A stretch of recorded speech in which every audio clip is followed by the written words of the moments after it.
বাবা মায়ের অবাধ্য হয়ে বেকার ছেলেকে বিয়ে করেছিলাম। বিয়ের আগে বাবা মা অনেক বোঝানোর চেষ্টা করেছিল টাকাই জীবনে সব, থাকলে দেখবি জীবনে অনেক সুখী হতে পারবি, কিন্তু বাবা মায়ের কোনো কথাই আমি শুনি নাই। এই জন্য কষ্টে বাবা মা আমার সঙ্গে 2 বছর যাবৎ কোনো যোগাযোগ রাখে নাই। মাঝে মাঝে আমি যোগাযোগ করার চেষ্টা করে ফোন দিই, মা ফোন ধরলে বাবা কোনো রকমভাবে ফোন ধরে কথা বলে। মাও আমার সাথে অনেক অভিমান নিয়ে কথা বলে, কিন্তু কি করবে বলেন, মা তো মাই হয়। জানেন, বিয়ের পর প্রথম অবস্থাতেই আমার হাজব্যান্ড একেবারেই বেকার ছিল। তার পড়াশোনা কেবল শেষ হয়েছে, চাকুরি খুঁজতে গেলে অনেকটাই সময় চলে যেত। আর এই দিকে আমার বাবা মা বিয়ের জন্য প্রেশার দিচ্ছিল। আমাকে বিয়ে করার জন্য অনেক ভালো ভালো পরিবার থেকে বিয়ের প্রস্তাব আসছিল, তাই আমি আমার পছন্দের কথা আমার পরিবারকে জানিয়ে দিয়েছিলাম। আমার পরিবার আমার প্রেমিককে পছন্দ করে নাই শুধুমাত্র সে বেকার ছিল বলে।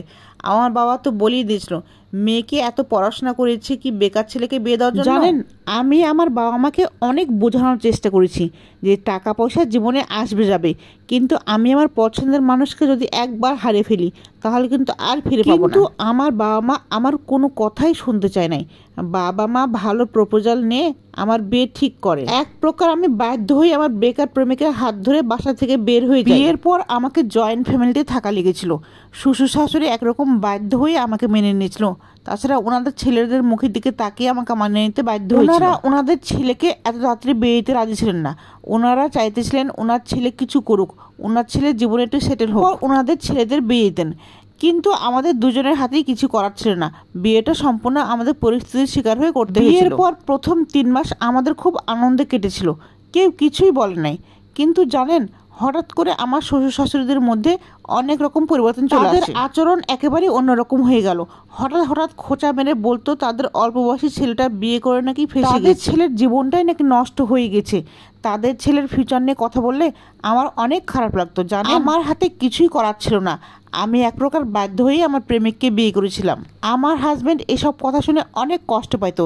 সে মনে প্রাণে চাইতো একটা চাকরি পেতে, কিন্তু তার মনের মতো কোনো চাকরি মিলতেছিল না। দিন দিন শ্বশুরবাড়ির লোকেদের খোঁচা মারার মাত্রাটা এতটাই বেড়ে গেছিল যে সে বাধ্য হয়ে মাত্র 5,000 টাকা বেতনের চাকরি। জানেন, মাত্র 5,000 টাকা দিয়ে আমরা দুজনে সংসার চালাতাম। ওর অফিসে যাতায়াতের জন্য কিছু টাকা দিতাম, বাকি টাকা দিয়ে আমি সংসারে সবকিছু কিনে সংসার চালাতাম। দিন শেষে দেখতাম আমার কাছে কিছুই থাকতেছে না, কিন্তু আমার হাজবেন্ডের মুখে দিয়ে তাকিয়ে আমি খুশি। জানেন, বাবা মায়ের অনেক আদরের মেয়ে ছিলাম আমি। কখনো কোনো চাহিদা আমার বাবা অপূর্ণ রাখে নাই। নিজেকে নিজেই সান্ত্বনা দিতাম যে বাবা মার ঘরে তো কখনো কোনো কিছু অপূর্ণতা রাখে নাই। এখানে না হয় কিছু না পেয়েই থাকলাম, এখন না হয় নাই পারলাম চাহিদা পূরণ করতে, কিন্তু মাঝে মাঝে বাবা মার কথা মনে পড়ে খুব খারাপ লাগতো। মনে হতো একটু বাবা মার সাথে কথা বলি। এভাবেই 1 বছর কেটে যায় আমাদের বিয়ের। নিজের যে কোনো সকালাত আছে তা এই গত 1 বছরে কিছুই পূরণ করতে পারি না। আমার হাজব্যান্ডও সবই বুঝতো, কিন্তু তার হাতে কিছুই করার ছিল না।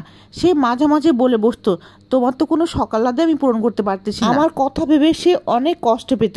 ওর হাতে হাত রেখে বললাম, একদিন তুমি আমার সব কষ্ট দূর করতে পারবে, চাইলেই পূরণ করতে পারবে, টেনশন করো না। জানেন, ধৈর্য ধরে 7 বছর হতে চলেছে, আমি ভালোই পেয়েছি। যে হাজব্যান্ড আমার সংসারে সকালে পূরণ করতে পারতেছিল না,